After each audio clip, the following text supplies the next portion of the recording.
Hello. Thank you. Firstly, I'd like to thank very much Potatoes New Zealand for inviting me to give a presentation to you all. I greatly regret the fact that I can't be there in person. Unfortunately, COVID travel restrictions as such have made all our lives somewhat difficult. But it's with pleasure I'm able to give these presentations to the potato industry forums in New Zealand. My name's Calum Wilson. I work for the University of Tasmania. I'm a plant pathologist, and powdery scab is one of our key research aims at the moment. And today I just want to talk about some potential new approaches for management. Again, these aren't going to be silver bullets. We don't have any silver bullets for powdery scab, but things that actually may augment our current controls and may give us something that actually could improve how we do manage powdery scab into the future. Firstly, I'd like to introduce the people who've been responsible for a lot of our work. So we have quite a number of postgraduate students and postdocs that work in our lab, and these are featured here.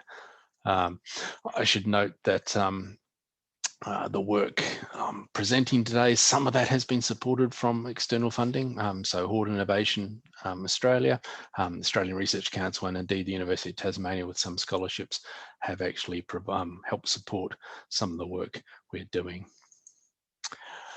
Powdery scab is a big problem, and I'm sure you're all aware of that. In Australia, it's regarded as our biggest disease issue in potato industry here as well. The disease everyone's most familiar with is the tuber disease, which is powdery scab disease itself, where you see these lesions, these nasty little lesions that obviously affect cosmetic quality of the potato. You may also notice root galling if you dig the crop up before full senescence, and you'll see these galls that form on the roots. But another really important phase is the very early phase, which is where the pathogen first infects the root hairs of the potato. And you get these, what we call the zoosporangial phase. Now, this is something you can't actually see in the field. You really need a microscope to examine, but it is actually really important because this phase actually is the earliest component of disease, and it's where root function is severely damaged. So you actually end up with roots that actually perform very poorly and aren't able to acquire water and nutrients as they should. And how important is that? Well, here's again just an example of what the pathogen can do to normal root function. So here you've got healthy plants. You've got plants that have been infected with the pathogen. You can see, just visually see, the roots are much smaller. The plants are much smaller. That can actually have quite a profound effect on plant growth. This pathogen, and one of the reasons it is so important, is that it survives for an awful long time in the soil.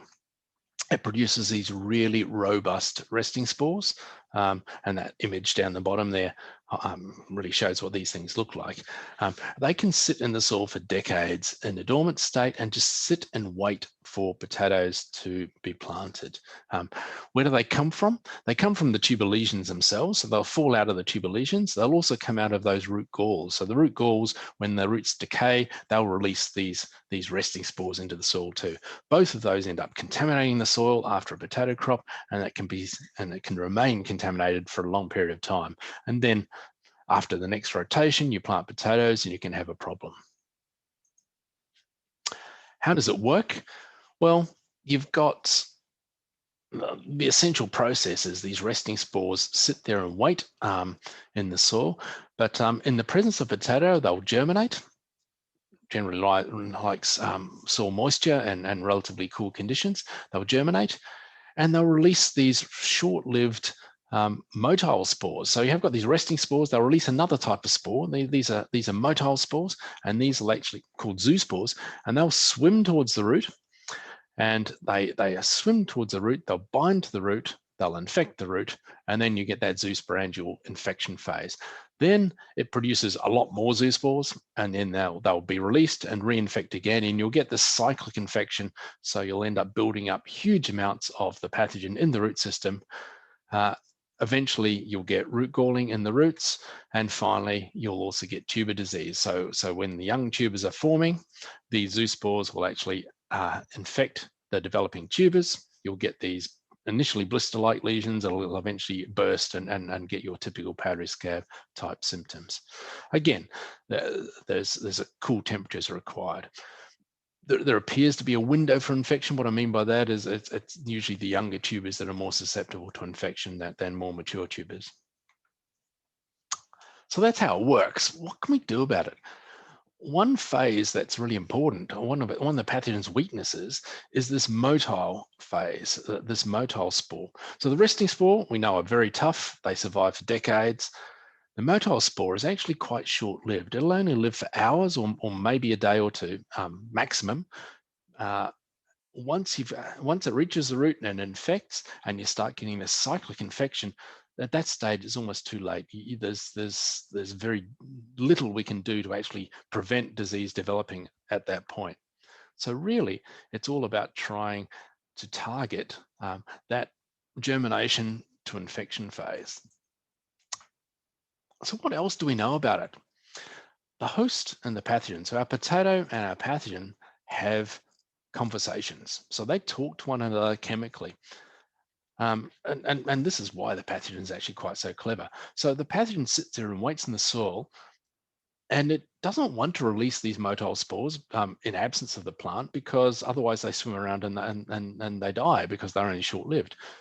So it actually waits and it sniffs out a potato plant. So it actually stimulated to germinate by the presence of root exudates. So root exudates are chemicals that are released by the potato root into the soil, and they're important for building up Rhizosphere bacteria and building up the environment around the potato root.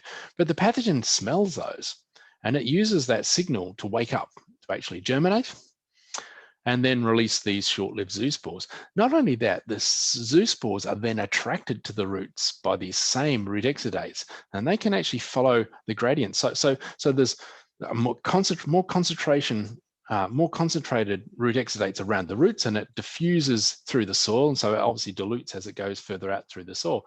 And it can actually follow that gradient from low to high, and then efficiently find the root. So very clever of the pathogen. It'll actually sniff out the exudates and hone straight into a potato root. So how can we use this information? Well, we've been thinking about ideas about whether we can use this to trick the pathogen into reducing soil inoculum prior to planting, maybe improve our fungicide efficiency use, or maybe disrupt infection during the early potato growth. So the first one, something we call germinate to exterminate. So here we're looking to deplete the soil inoculum before planting. So we know the resting spores survive for decades, but these zoospores only survive for a few hours.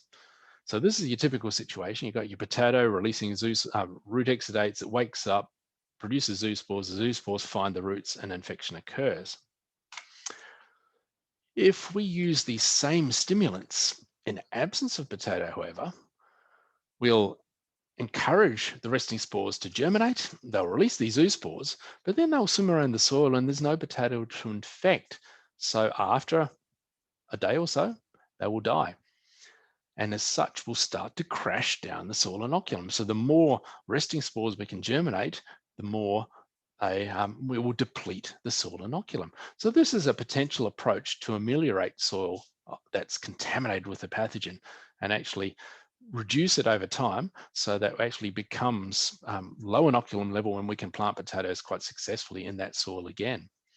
Similar approaches have been suggested for clubroot of brassicas, which is the sister pathogen of Spongospora, and has been used for white rot of onion, with diallyl disulfide treatments of soil to actually, again, stimulate germination in absence of the pathogen to try and reduce the pathogen before the crop goes in. So it is quite possible.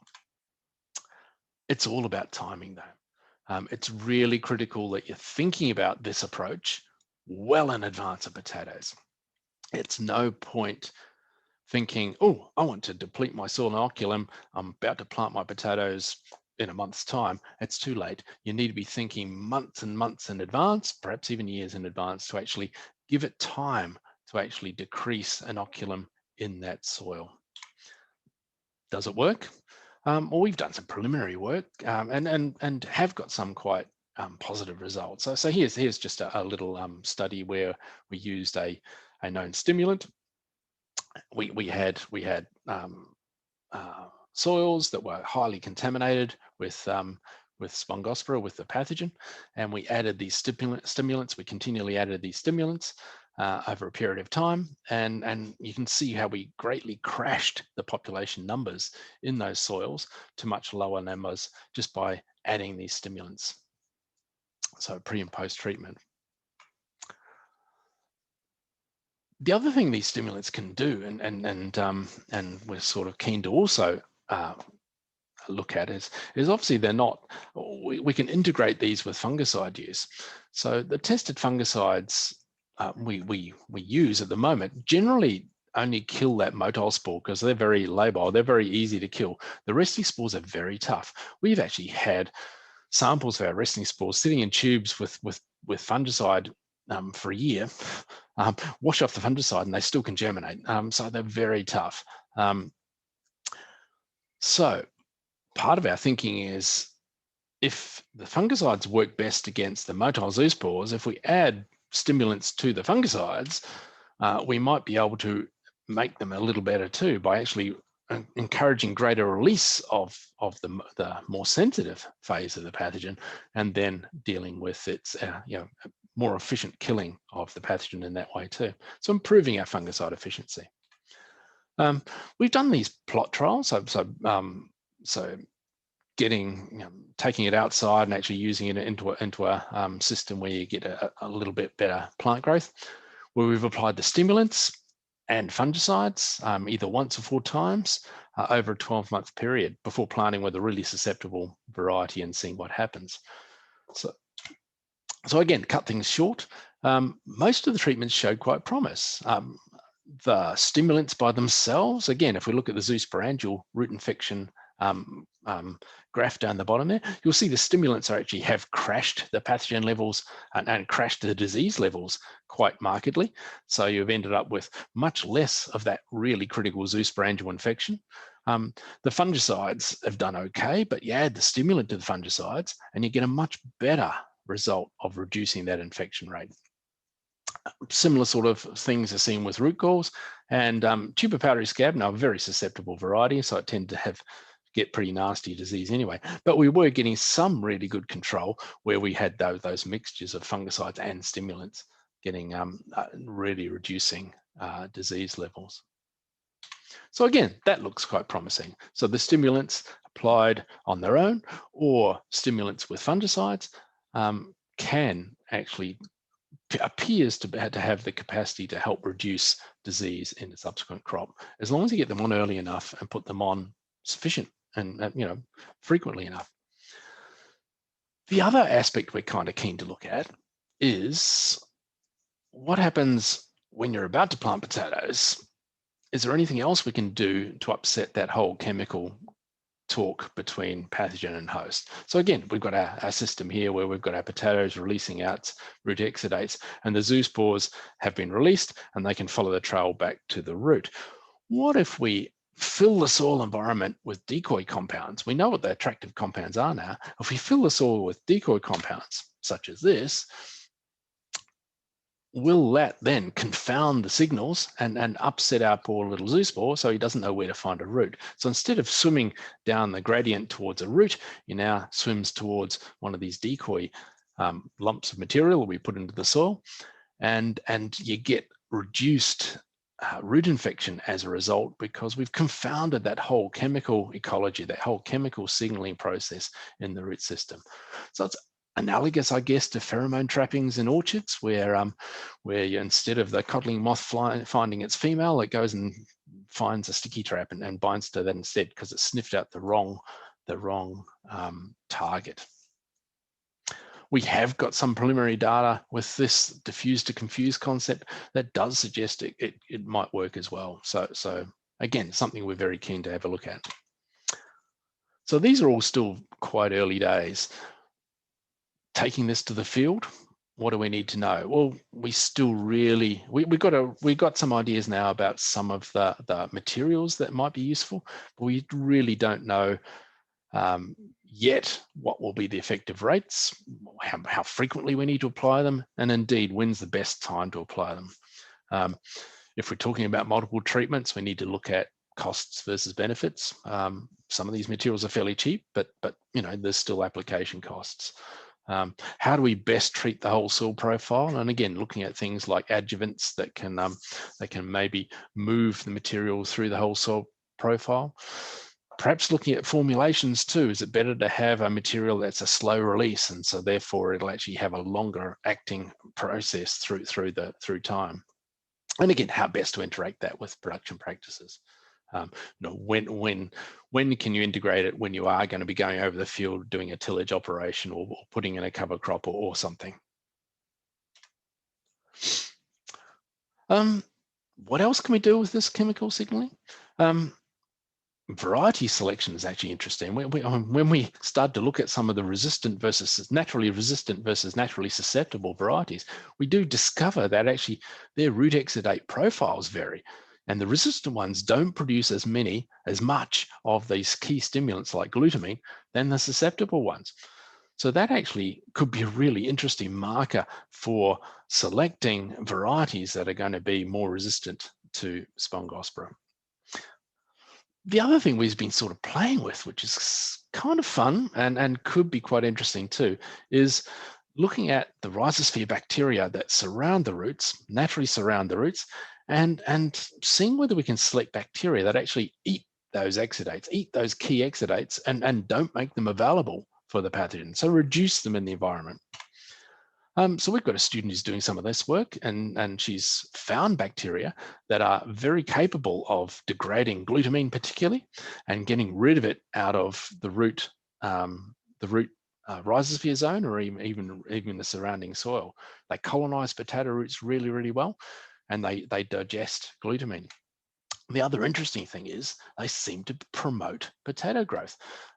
So the presence of this bacteria, and it's the RR15 bacteria is our favorite one, and you'll see with that picture there, you'll see that by week 12, you've got these massive roots on our potatoes compared to our control, which is much smaller. So we're getting much greater root development, much greater plant development. And indeed, you look in the bottom right hand chart there, the second bar, RR15, has got more tubers as well. So it's actually producing, boosting potato growth and producing tuber growth. That's a bonus. What about disease? It does seem to be protecting against disease too. So it certainly protects roots and develops greater roots and actually reduces disease. So if you look at that actual top graph at the top there, that's root galls. And you've got a resistant and a susceptible variety. So the yellow bars are the pathogen by itself, and the gray bars underneath it are the pathogen plus the bacteria. And you'll see that in general about 2 to 3 times as much disease where the pathogen's by itself than when you've got the bacteria. And most notably, if you look at the susceptible variety and the very right-hand column, you'll see there's no yellow bar. That's because, again, look down the very bottom picture there, there's no roots. The pathogen has completely destroyed the roots by 21 weeks in this instance, and so therefore there's no root galls. In the presence of the bacteria though, we still have roots, we still have plant growth, and we're going to get an improved yield as well. So it protects against the pathogen as well, and is going to give you a better yield result. Okay, so these bacteria, they will alter root exudation. They will reduce Spongospora root disease, and they seem to increase root growth and tuber yield too. So this will be a nice augmentation to this whole idea of these chemical stimulants. Anyway, in conclusion, none of these are silver bullets, but we do know chemical signaling in the root rhizosphere is important for powdery scab disease. Our preliminary data suggests the treatments can provide control, but we do need to do some more work to understand rates, frequency, and timing. Really important, and I must emphasize it here, volunteer control, excellent volunteer control is going to be essential. If you're trying to reduce inoculum levels in the soil prior to planting, and you've got volunteers there, you're fighting against those because they're going to be boosting the pathogen levels. Even a few potatoes left behind are going to boost the pathogen levels, and effectively your rotation is not working. So control your volunteers is going to be really important. Anyway, so thank you for that. As I said, we hope to do some work and do some work indeed in New Zealand to around this germinate to exterminate, diffuse to confuse, and fungicide booster proposals. And I will leave it there. And thank you very much.